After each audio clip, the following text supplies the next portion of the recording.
Welcome to Healthy Dose. Learn to repair damage, replace key hormones, and regenerate your body. Get ready to take back control and reclaim your life. Now's the time. Here's your Healthy Dose.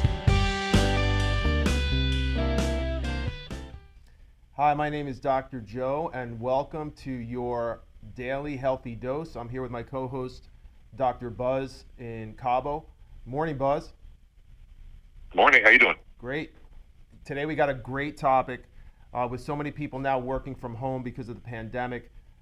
People in general have become less active, much more sedentary, and this has led to a significant increase in people suffering from neck and lower back pain. In today's Healthy Dose, Buzz, we're going to talk about the most common mistakes people make when searching for relief options for back pain, and go into detail about the best non-surgical spinal solutions. I'd like to start out with Buzz talking about who suffers from lower back pain and what causes it. I'm going to put up an animation on the screen, Buzz, I want you to take a look at. Back pain in general is caused by a number of factors, from aging to injuries from car accidents and workout injuries. Just to give everyone out there a visual, the spinal cord is really what we're talking about, and the cushions, particularly in between the bones, called discs, which separate the vertebra and allow for normal movement without pain. When the discs work normally and work as shock absorbers, they actually protect the bones and the nerves in between them. You'll know that your spine or back is healthy for the most part if you can exercise, sleep, sit and stand without pain. But when degenerative processes start to take hold and cause wear and tear on the spine, it's primarily the discs that are going to be affected first. And the most common disc injuries we're going to talk about and people know about are disc herniations, bulging of the discs, thinning of the discs, which put pressure on the surrounding nerves, causing the proverbial pinch nerve. Buzz, we've been practicing for, I think it's over 20, 21, 22 years now. Is that right? Yeah. On the image we have here, Buzz, can you see where it says 20s, 40s, 60s, and 80s? Yes. People in their 20s, 40s, 60s, and 80s, so basically from adolescence all the way up into our senior years, are going to suffer with back injuries that widely go unreported or remain asymptomatic. The most common being disc degeneration, common symptoms of disc degeneration, in which case people in their 20s, about 25% of people in their 20s are going to have some sort of thinning of the disc. When you get into your 80s, it's almost 100% of those people. And the most common symptoms of disc thinning is just stiffness. You wake up stiff, you have stiffness after a workout. When you were in practice in your early or late 20s and early 30s, and our practice population was pretty much centered around our age, because that's how it works in physical medicine and chiropractic. We typically start out with younger people when we're younger, and as we age, so does our patient population. A lot of our patients had those types of thinning discs and stiffness after workouts. We didn't really see a lot of disc herniations or sciatic type conditions where people couldn't walk or move on a large extent. Would you agree? Like that was a lot of your practice, was just getting people back on their feet? Most definitely. And I think it's also important for people to realize, the severity of some of this stuff, because, obviously, people do get back pain here and there in life, but even with a younger person, they have that radicular component. We're talking about pain that's not only in their spine, but that radiates, down the arm or into the shoulder blade or down in the buttock or the leg area. When you're talking about a disc type injury, these type of injuries, if left untreated or unmanaged properly, can lead to surgery, even in younger people. And we've had several younger patients that have had to have surgery. And, we're definitely not going to bash surgery, because there's situations, Joe, we both know that that some people need to have surgery, right? But surgery should always be the last choice. And in particular, the low back surgery, I don't know if you'd agree or not, that long-term outcomes with low back surgery that I've seen, at least in my area, aren't great. So those people tend to, they'll have low back surgery, and a lot of them after surgery, they feel great. But then 2-3 years later, they come back and that exact same pain's back. And the surgery can also lead to issues in other areas around where they had the surgery. So I really think the focus today is to talk about these non-surgical things, because surgery should always be the last choice, not the first choice. Yeah, I agree completely, Buzz. And it's what you talked about is so prevalent that there's even a term for it. It's called failed back pain surgery syndrome. And frequently, people who have these types of surgical procedures, when it's utilized before it may be necessary, it doesn't address the true cause of the problem, which could be multi-level disc herniation, bulging, problems with the biomechanics of the feet, pelvic imbalance. Will have some short-term relief at best, but then ultimately, whether it's a year, 2 years, 3 years down the road, they're back in the same predicament as when they started. I think one of the reasons people develop into these more severe conditions is because we tend to early on ignore back pain. We ignore warning signs. I remember last year you were talking about one of the rules of thumb is listen to your body. If it hurts, don't do it. And if it doesn't, you're probably safer to exercise. But the most important thing is to find out diagnostically what's wrong. Oftentimes, in addition to ignoring, there's medications that are used, they're advertised on TV to help minimize symptoms while actually allowing the cause to get worse. We're going to touch on a few, Buzz. We've spoken about some of these things in our episodes about regenerative medicine and stem cells. The non-steroidal anti-inflammatories. We've spoken often about ibuprofen, naproxen, and even aspirins, what the effects of those medications are, that they do short-term reduce inflammation, which can reduce pain. but there's some severe side effects that go along with these drugs, even in low doses. They damage, Right. remember we talked about prostaglandins, they damage the stomach and the kidneys. And more importantly, you being an expert in stem cells, whenever there's injury or inflammation, in particular in the back, stem cells are becoming highly active. What happens when there is an anti-inflammatory introduced to a condition where there's inflammation and the body's trying to heal by itself? Yeah, so it's important to realize, and once again, I think I want to be very clear. We're both not against the anti-inflammatories for very short-term use. Sometimes if someone has a minor injury, using ice and using an ibuprofen for a few days is totally fine to get the inflammation out of there. The problem it happens is when that pain doesn't go away, and they continue taking the ibuprofen or those NSAIDs for longer periods of time. I was at Costco the other day. You can buy ibuprofen like 1,000 pills at a time. Like, no human being should be taking 1,000 pills over a span of time. These are meant for short-term use only. And if you read the label, it says for short-term use only. Because what happens is the mechanism they work by inhibit osteoblastic activity. It actually inhibits your own body's stem cells in that healing process long-term. And when we use our allografts, with the umbilical cord tissue in our offices, one of the things that you can't do before these procedures is take these NSAIDs, because it really, limits the cushioning and structural support that they're able to offer. So, just to be clear, NSAIDs for a couple of days are fine, but if you're listening to the podcast and you've had back pain that lasted longer than a week or two, you got a problem. And you need to, like Dr. Joe said, get it diagnosed, figure out what it is, make sure it's not something more serious, and address it. Don't just keep taking ibuprofen. And so many people will start off taking, 2 ibuprofen once a day, and then they're taking it twice a day, then 3 times a day, then that doesn't work. They'll get those stronger medications. They'll maybe go to naproxen sodium, and keep going up and up the ante, and those pain medications, short-term are fine, but if you have chronic pain, they do nothing to fix it. And if anything, inhibit your own stem cells and your body's own ability to heal. Yeah, to further that, Buzz, the over-the-counter pain drug should be taken at the lowest dose, even as prescribed on the label, for no more than 10 days. And really the serious side effects that we're talking about in the studies have been shown for people that are using these over 90 days. And very frequently when we have people that come in with back pain and neck pain, they've been taking anti-inflammatory meds for years. They've had prescriptions written for meloxicam and Mobic, and the names have changed over the years, but the side effects are the same. And ultimately, people are still winding up with these conditions that are significantly affecting their lives.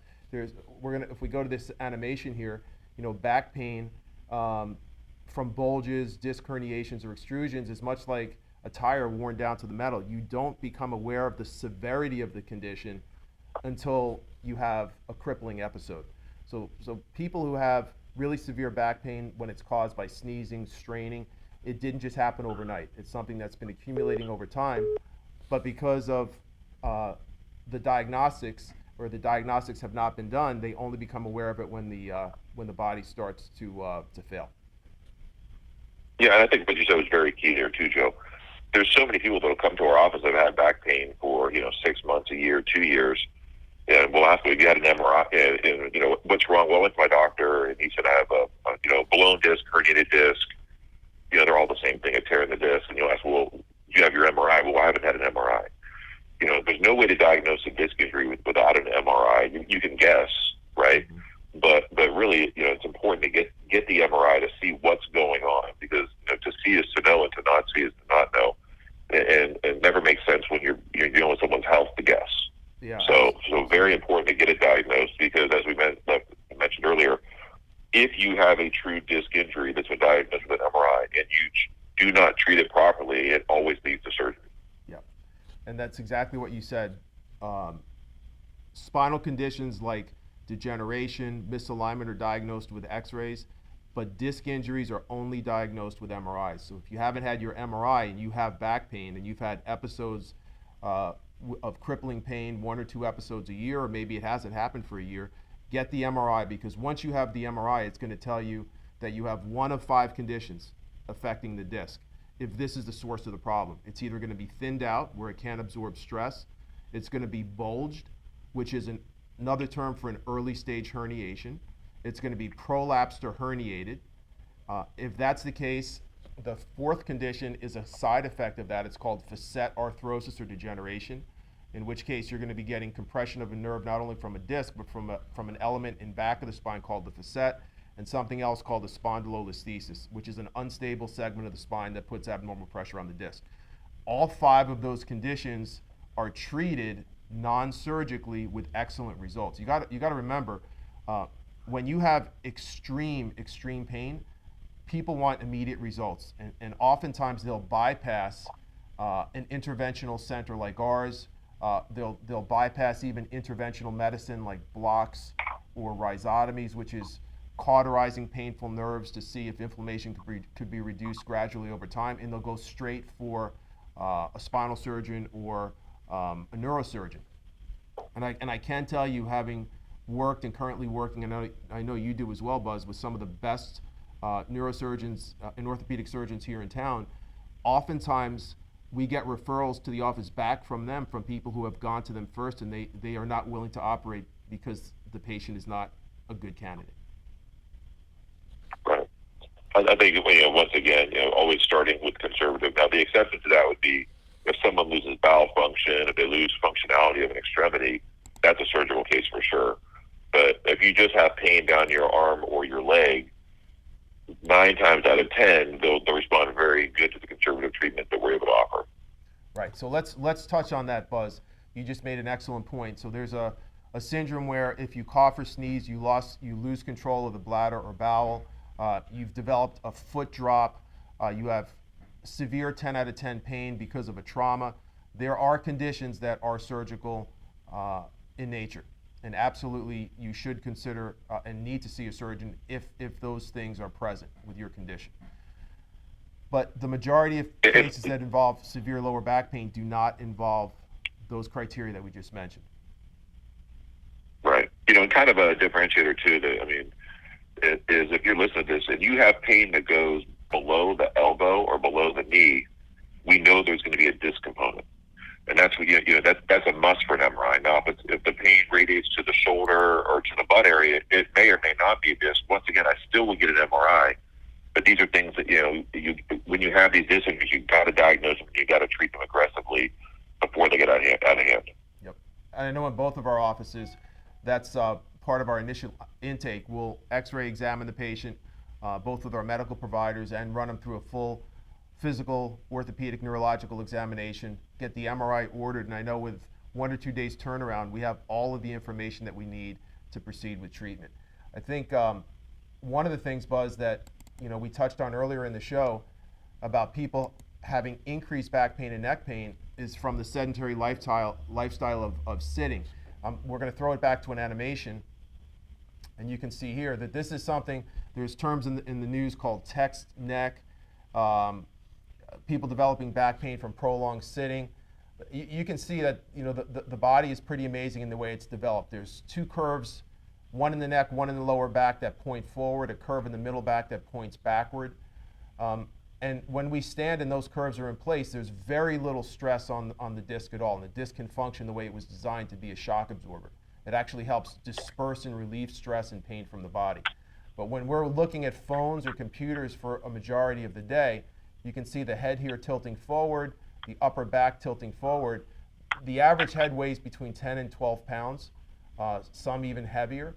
And shifting the head forward, even something as small as 15 degrees, can take that 10 to 12 pound head, which the body looks at as 0 when it's centered over the shoulders, and immediately put a stress of about 25 to 30 pounds on the lower neck and upper back, which is where people tend to feel a lot of discomfort in the shoulders, upper back, and even start to develop headaches. When that neck tilts forward just another 15 degrees to 30 degrees, the head weight becomes 40 pounds, like an anchor, hanging from the top of the shoulders all the way down, felt all the way down to the lower back. And then lastly, especially for the kids, when they're looking down at their phone, playing video games, or it's late at night, you've been working on your computer for 30, 40 minutes or 5 or 6 hours, now that 15-pound head weight has increased to nearly 50 pounds. So I don't know anybody who could do 50-pound arm curls or 50-pound squats for hours at a time without their body failing. But this is exactly what's happening day in, day out, just from the use of our computers and phones. Yeah, and you see, I mean, I have 2 teenage boys. You know, this back pain we're talking about even happens in kids. I mean, kids are on their phones these days. I mean, I didn't get a cell phone until I was in college, but kids are on their cell phones, you know, 6, 7, 8 hours a day. And usually they're laying in their bed or sitting in a chair or something improperly, and it's going to affect them as they get older. And I also worry, you know, with the pandemic, more people are working at home. You know, for a while you couldn't even buy a laptop. Everyone's buying laptops to work from home. And the issue they have is they probably most people don't have proper workstations set up at home. So they're either sitting on their couch or sitting in a chair or wherever they're sitting. And this improper sitting position, you know, just aggravates back pain or can lead to degenerative type conditions. Yep. And, you know, once the biggest thing is, if you rule in the disc injury with MRI, this is exactly what you're going to see. We're going back to another animation here. And on X-ray, we can see here on the left of the image, this is what we can see. We can see the bone. We can see the disc on the MRI, but not on the X-ray. So this is why this imaging is so important. When you look over here at the top-down view of what we'll see on an MRI, this portion right here is the center of the disc. And when we have that compression from standing for long periods of time, you're going to see the outer fibers of the disc immediately begin to break down. And what happens is that fluid leaks out and begins to come in contact with a nerve. And depending on where that nerve goes will dictate the severity and type of your symptom. If that's a nerve that runs down the back of the leg, it's called sciatica. You may have weakness in the glute, the inability to develop a glute on the very minor side of things. You may also have 10 out of 10 pain with coughing, sneezing, or straining when this becomes more severe. So if you have weakness, numbness, and tingling, and it's caused by this type of disc problem, it just hasn't turned into a painful condition yet. The key word is yet, because more than likely these types of conditions are progressive and degenerative, and it absolutely will. It's much easier to correct these things in the earlier stages than they are when you have full-blown nerve root compression. I know you talk to your patients about that as well, Buzz. Yeah, and one thing we see a lot of too is some people will come to you and they'll say, well, my neck doesn't hurt at all, but like my shoulder blades just ache all the time. I need a massage. I get massages every week. The pain keeps coming back. It's just that aching pain. That's from the neck. That's from either carrying the head forward or potentially having a pinched nerve root in the neck, and those nerves right down it cause that pain like right in the scapular area. You know, same thing. It's from the pinching of the nerve or the improper posture or the head sitting forward that causes all that. It needs to be addressed. So just to give an illustration to what you were just talking about, Buzz, going back to the image over here, these are the most common areas of disc injury, C3, C4, C5, C6. When you're sitting out there, you're sitting at home wondering if you have these types of problems. If you've had a car accident, if you've been boating, if you've done working out for any extended period of time, if you've had a diving accident, or even if you've just been sitting using a computer for long periods of time, you have these conditions.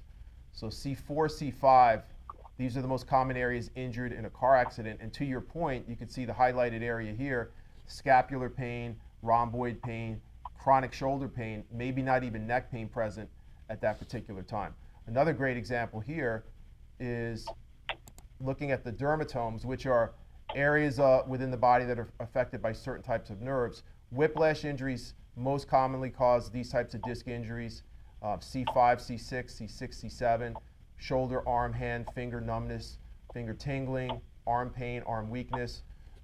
These are definitely areas of concern after you've been in a car accident. I know, Buzz, you treat a lot of car accident patients up there in Ohio, as we do down here. One of the most important things to do after a car accident is to get these types of injuries evaluated, to make sure that if you do have it, it's treated properly, and if you don't, you're treated properly as well. Because what happens a lot of times, the majority of people we treat, Joe, are people that have had accidents in the past and didn't treat the injury or didn't fix the problem, and then slowly over time that area degenerates. So what happens when someone gets like a whiplash type injury is those segments you'll get micro tears in those segments and they lose mobility. And that loss of mobility over time causes the disc to degenerate at that area. So, oftentimes someone will get in a car crash, they'll have a little bit of neck pain after the accident, but it kind of goes away. They're more worried about getting their car fixed and all the other stuff. And then a year or 2 years later, because of that lack of mobility, because of the scar tissue from the whiplash, that disc will really start to degenerate and it'll start to develop these symptoms. And they'll come into our office thinking they just have a little crick in their neck. You'll ask them what happened. Oh, I slept wrong on a pillow last night. Well, you can't sleep wrong on a pillow. We'll take an x-ray and there'll be arthritis, and we'll say, what happened? And they'll say, well, I had a crash a couple years ago. So that's why it's really important after accidents or traumas, and even if your kids are playing sports, if they get like neck stingers and stuff, make sure to get evaluated and go see someone who can evaluate the mobility of the functional units and make sure they're moving properly so you don't have a problem downstream. Yeah. And going back to the animation, Buzz, the more information you have, the better with anything. So having an x-ray, having a physical exam, having the MRI gives you the tools that you need to really help these people. When someone says they only have a bulge, this is an example of a bulge right here. You're seeing the outer fibers of the disc get many tears in them, and a significant amount of pressure on a nerve. So pain from a bulge and herniation could be exactly the same. The difference between the bulge and the herniation is that the fluid from inside the disc, when there is an actual herniation, those outer fibers of the disc tear, fluid leaks out onto the spinal cord or spinal nerve and produces pretty significant symptoms. The key point here is there's certain parts of the body that are considered largely avascular, meaning they do not have a strong enough blood supply for healing to occur on its own. The disc is one of those structures. There's not a strong enough blood supply for the outer fibers of the disc or the restraining ligament to heal by itself. However, with the right type of therapy that we're going to discuss, whether it's non-surgical spinal decompression, in addition with laser therapy, we're going to give the body a little bit of a boost, not only to retract or vacuum this fluid back into the disc and rehydrate, give stability and cushioning back to the body while significantly decreasing pain, but also giving the body the ability to heal by itself, to get enough oxygen into this tissue here for this outer ring to heal.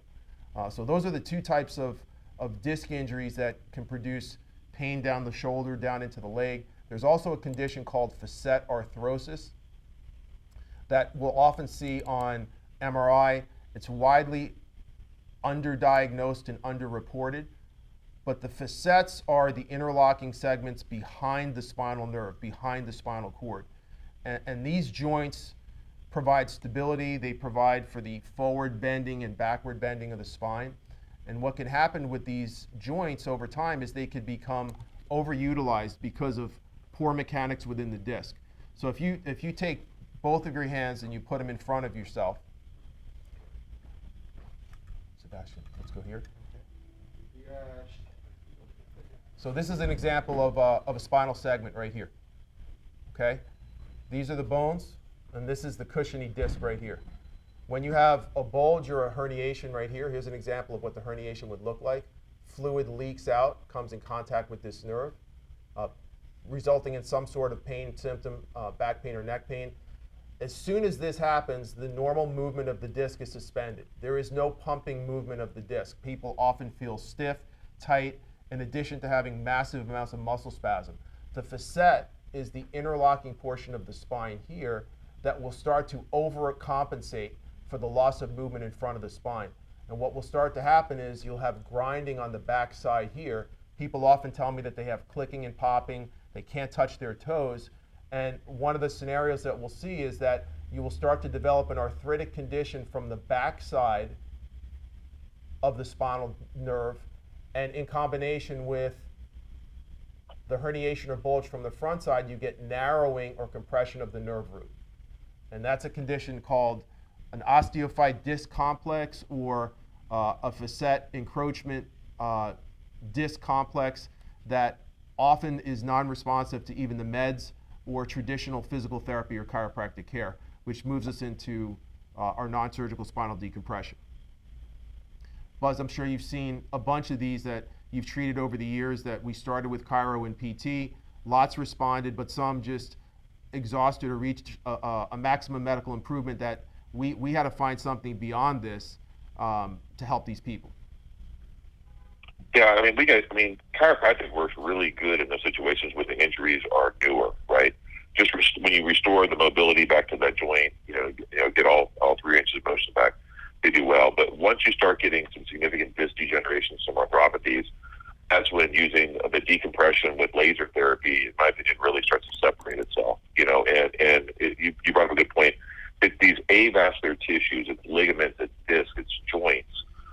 avascular, pretty much once you're past puberty, that don't heal.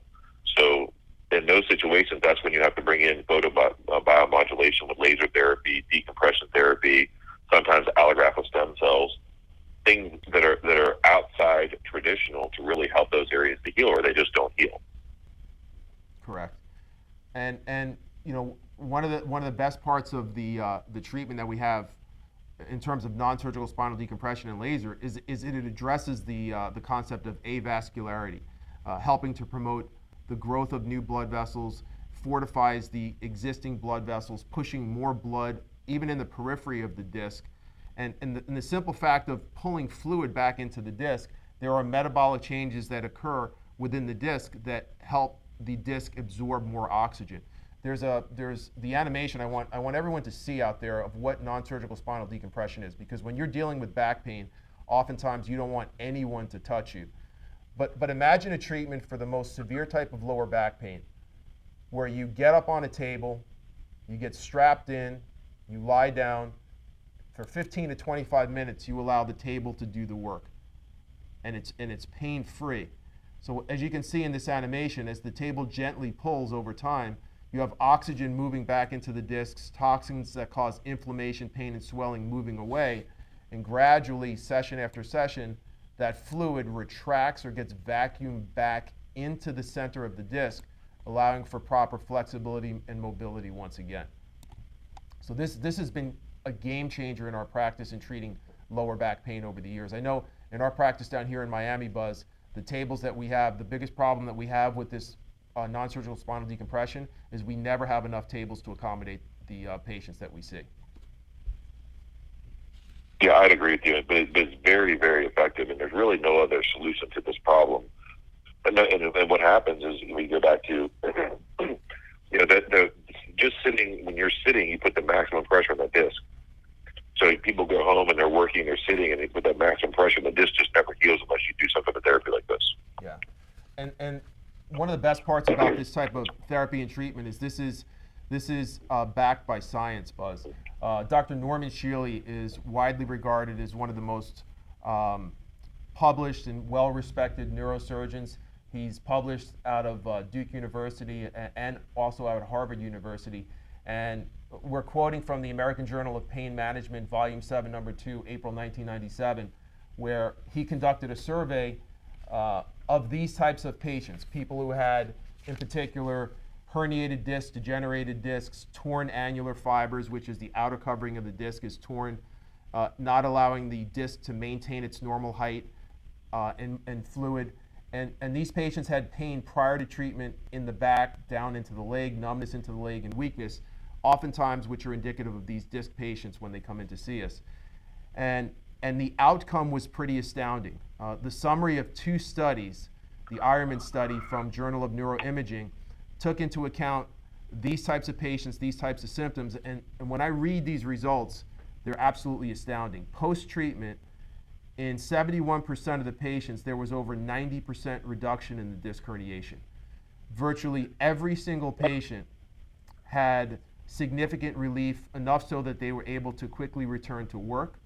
71% had pain relief and complete relief of weakness. Over 90% had numbness in the leg completely disappear. 86% had good to excellent results from sciatic and back pain. And the torn annular fibers, which is the most important concept in allowing a disc to heal, to be controlled and contained, the torn annulus was repaired in every single patient. Those are astounding results. And only 6% had a recurrence rate after 1 year. And I would tell you, I think that when we combine that with our laser therapy, the results are probably even better, Joe. I don't know what you see in your office, but the other thing that laser addresses is, we talked about an avascular tissue that doesn't heal. That actually helps through the process of photobiomodulation, actually helps those avascular tissues heal as you're getting more fluid in there with the decompression. The combination is just amazing. So I have an animation up, Buzz, as you're talking about that right now, that just shows the effect of what laser does on an avascular tissue, or in other words, a tissue that doesn't have a strong blood supply. Just from session 1, what starts to happen is immediately there's a decrease in swelling. When you increase circulation to the joint and oxygen to tissue that does not have enough, immediately tissues begin to decrease in size when there's excessive inflammation. So after the first, second, third treatment, people have significant relief, and that's because there's decreases in swelling and which results in decreases in pain. In long term, what starts to happen when you provide that tissue with enough oxygen over time, the actual tears begin to close by themselves. That this animation demonstrates that exactly. And when you decrease swelling, you decrease pain. No drugs, no side effects. Yeah, I mean, there's lots of really good effects of this photobiomodulation, I got to say it properly, and laser therapy. You know, and just some of the few that have been documented, is it can actually cause angiogenesis and neovascularization, which means new blood vessel formation in the area that you're treating. We know it stimulates collagen production. It helps muscle regeneration. It helps reduce muscle atrophy. As you had mentioned, Joe, decreasing that inflammation. When you have pain, you have inflammation. So anywhere that you have the hurts, you know you have inflammation. So anything you can do to be anti-inflammatory in nature, which we know that the laser therapy does, is going to help get rid of the pain. It's been shown in studies to even help nerve regeneration, cartilage production, and help the formation of bone. So the laser therapy, the class 4 lasers that we have in our offices are able to penetrate deep and have these type of effects that nothing else has. Yeah, and there's no side effects to this treatment. Most people do not experience any side effects at all because of the way we classify, grade, and diagnose the patients using, again, X-ray, physical exam, orthopedic, neurologic, and MRI studies. I want to make a point, Buzz, because there's machines on the market. All of these devices are not created equally. There's inversion tables, and I want to make the distinction between traction and decompression. So traction, which is what some tables achieve, inversion tables are helpful at treating some of the conditions from herniation and degeneration, but definitely not all. Traction cannot address the specific source of a problem. With spinal decompression, we can change the height of the table, the amount of the pull, to address an L5 disc, an L4. Traction at best in inversion tables, this is a key point, can lower intradiscal pressure from plus 90 to plus 30. So that's a difference of 60 pounds or 60 millimeters of mercury. Spinal decompression can reduce that plus 90 all the way to minus 150, minus 200, which is really clinically necessary to significantly reduce the bulge or herniation. Yeah, and we've had patients come in too that'll have the inversion tables. You also have to be careful because, if used improperly, can cause damage to the ankles and knee joints. Those joints aren't designed to be reverse loaded. So get people that have chronic back pain and they're buying these inversion beds and hanging upside down too long, and it's causing other problems. So, if you have a herniated disc, which the only way you know that is to have it diagnosed with an MRI, clearly what the research shows, what I can vouch for clinically is proper decompression is the only solution. Yep. And traction, another thing, people will hurt their back. The first thing that they want to do is get down on the floor, pull the knees up to the chest, have somebody stretch their hamstrings. They try to go to the gym if they're able, and they're able to get through a workout. The next day they can't move. And that's because any type of traction or aggressive stretching in the presence of herniation, traction does trigger the body's normal response to stretching by creating painful muscle spasms that worsen the pain in the affected area. You got to remember, anytime you stretch or decompress a disc, there are muscles that cross that joint. If you pull too hard, if you pull too long, as soon as that decompression series ends, those muscles are going to contract and make the herniation worse. So the second point that we want to make is not all decompression beds or practitioners are created equally. And I know, Buzz, you and us down here in Miami, being part of the Disc Centers of America, the Miami Disc Center in particular, we've had extensive training, and are double board certified to treat these types of disc injuries. So in searching out competent providers, always look for people who are certified and make this a large portion of their practice, because once you do this wrong, the problem could get worse. You want to make sure that you go to the right provider to do it correctly. Go ahead, Buzz. Yeah, we hear all the time someone will say, well, we're going to say we're going to do decompression therapy, and they'll say, I've already done this with another provider, it made me a lot worse. Well, the provider just is not doing it properly. As you said, if you're pulling on the wrong segments, not using the proper algorithms, you'll get muscle splinting, which will make you worse. So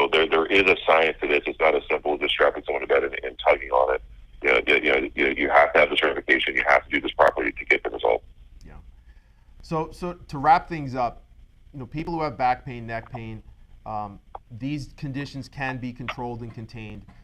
Most likely, most often, when treated properly, you will be able to exercise again. You will be able to get back to normal activities of daily living.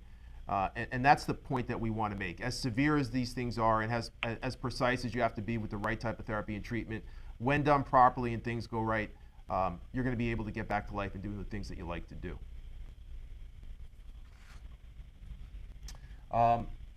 Buzz, any thoughts? Any final thoughts?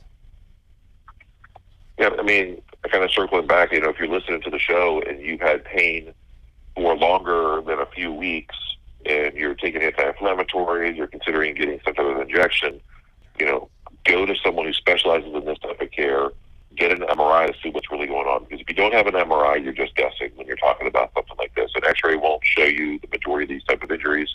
You really need that MRI. And if you have a disc type injury, you have two choices to make. Treat it aggressively with laser decompression and try to heal the disc, which we know works, and the results are amazing. Or wait to eventually have surgery, because if these go untreated, they're kind of like cavities. They don't fix themselves over time, and they always need the surgery, and surgery should be your last choice. I mean, the outcomes we see long-term, in particular low back surgery, aren't great.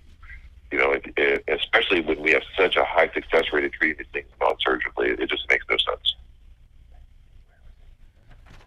All right, so Buzz, we're going to take some questions we've had from some of our listeners. It's from Barbara.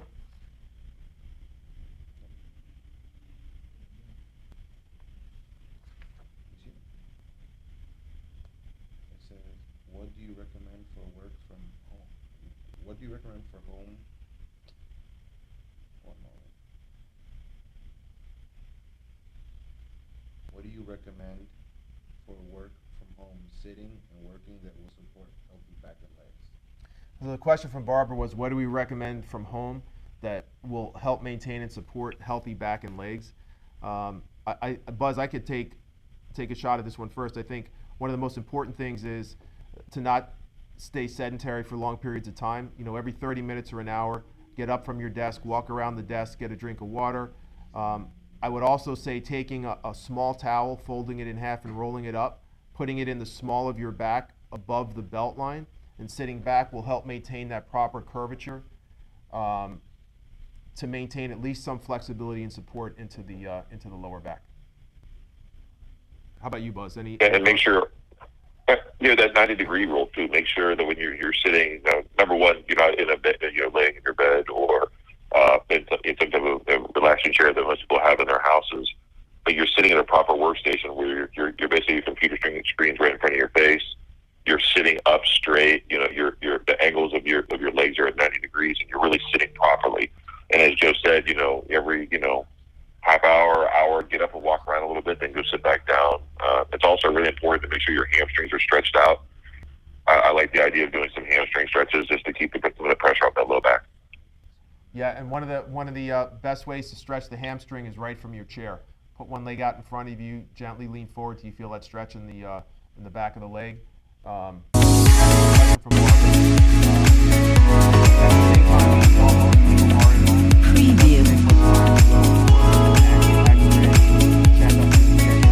Your back evaluated just like you would your teeth.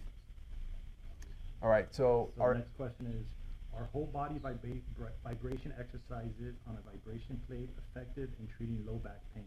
If so, how should an individual use the vibration plate to optimize recovery? Yeah. So the question was, are vibration plates good at maintaining healthy lower back function, mobilizing the joints? The answer to that is yes. Vibration therapy is part of our in-office rehab, along with decompressing the neck, strengthening the glutes. I will say this, it's a part of the therapy. If you do have disc injury, the first part would be to decompress the disc, and then you maintain joint health with vibration. Vibration is excellent at bringing nutrient circulation into the joints and keeping the disc healthy.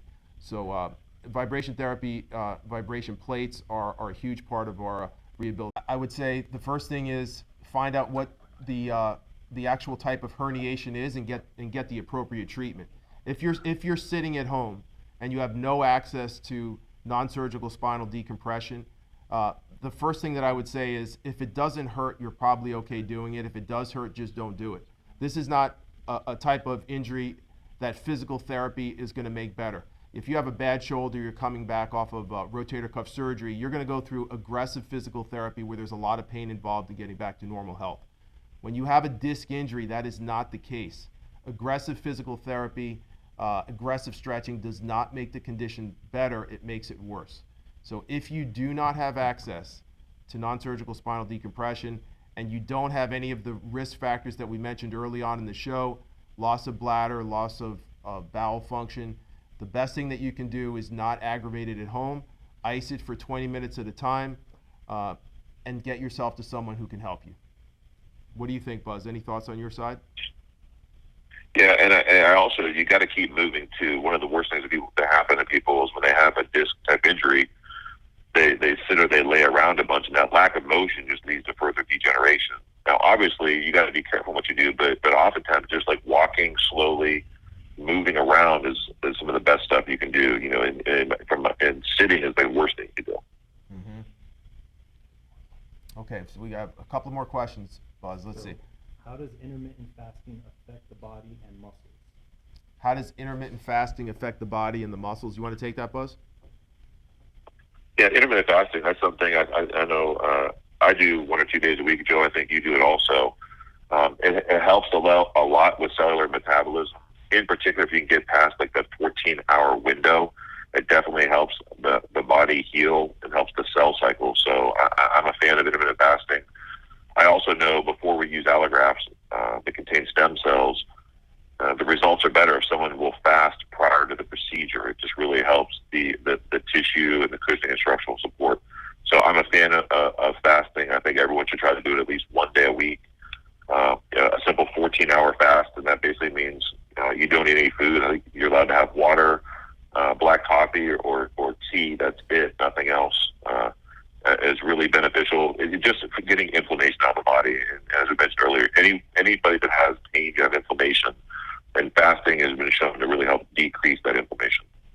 Yeah, and to further what you said, Buzz, that intermittent fasting, getting into that window, really helps with glucose metabolism, and excess glucose or sugar in the blood is one of the key sources of inflammation. So driving down that inflammation, decreasing insulin resistance, turning around cellular metabolism, which will help decrease some of the inflammatory hormones, provides not only short-term but long-term benefit. Yeah, and one thing I'll tell you, if you're listening and you haven't fasted yet, give it a shot. In your sleeping time, counts. So basically, whatever your last meal is, take. If your last meal is at 9 o'clock at night, take 9 plus 4. That's how many. Basically, so 9, 10, 11, 12, 1 o'clock the next day. 9, 10. Yeah, and don't eat. And if you get hungry, just drink water. Usually, when you feel hungry, you're just dehydrated. So fasting is not as hard as it sounds, and it has multiple health benefits. Excellent. I think we got one more. Two more questions. So we got, how long would one expect to be going to the chiropractor to fix subluxations? Well, okay. So, key point here: how long would someone go to a chiropractor to fix subluxations? It depends on, number one, how many do you have? I have a great animation over here that I could show. I'm not sure if you guys can still pull that up.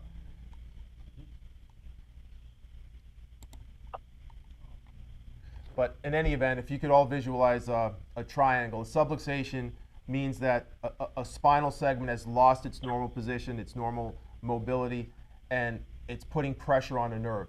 If you could think of a triangle, a subluxation is one side of a triangle, the other being a disc bulge and the other being a disc herniation. All roads lead to the disc.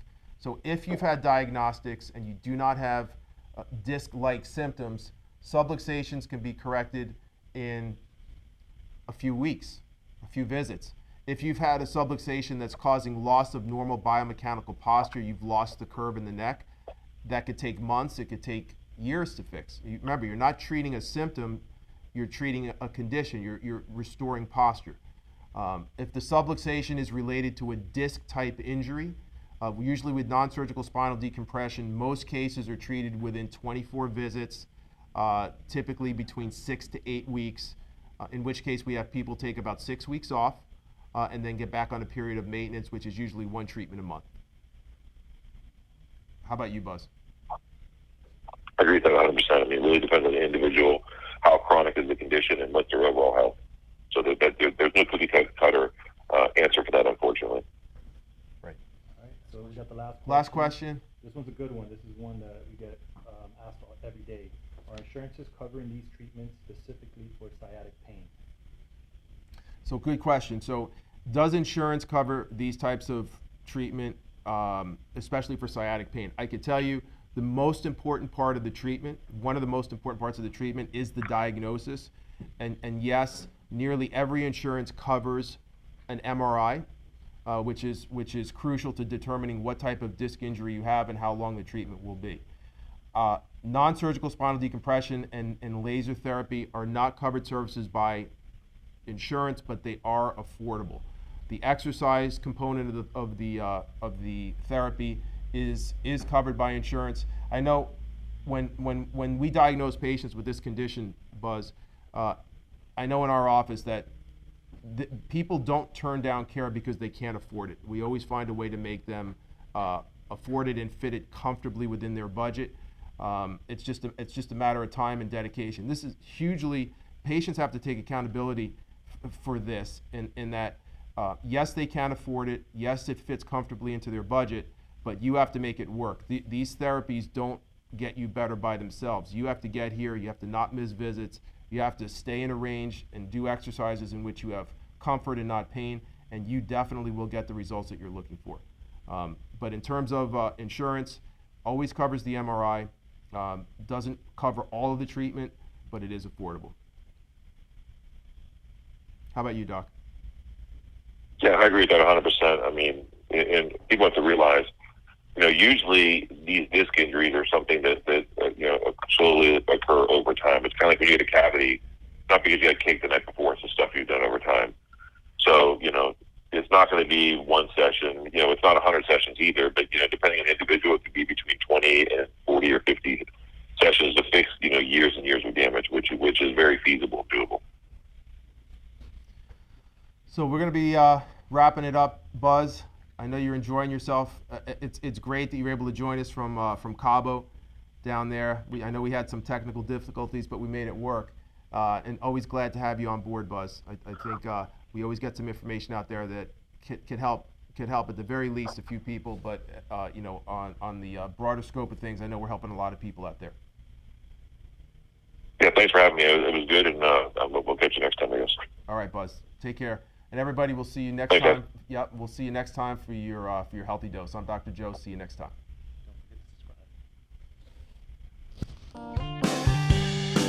Welcome to Healthy Dose. Learn to repair damage, replace key hormones, and regenerate your body. Get ready to take back control and reclaim your life. Now's the time. Here's your Healthy Dose.